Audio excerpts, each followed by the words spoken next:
Notice family ve ie fantatry indringa iny ie fa mba manambola ihany very ty ve sa ahoana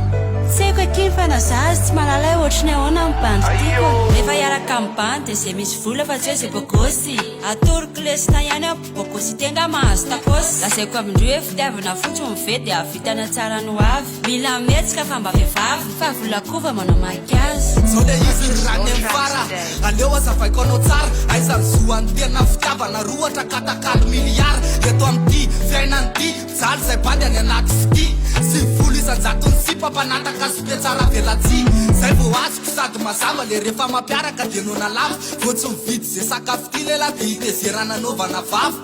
tsy haikory izay mate fa raha mpiaraka tsisy moto mbola tsisy vola dia aleo tsy mandeha tena hoe bandikikina distro eo am'izao ty anarada mody fa mibosiny koa nefa efa misy kody tsy mila mande za fantana mande bandy am'izao mila sy basinove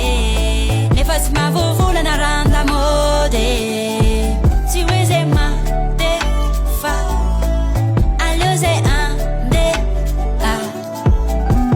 fitiavana voavidy vola dia raha va mivola sy ratsy fiafara amboary ny saina fa mbola tsy tara ho anareo mateo ohatry rany evara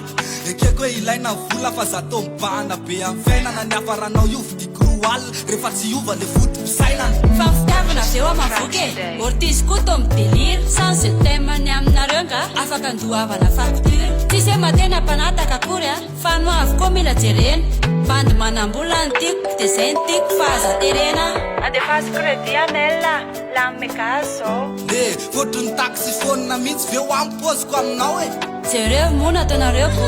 aiza ny sipany tsy ala milaza hoe bandy sy tara nefa tsy mahavity crédit anakalo sipan'izao ty anarada mody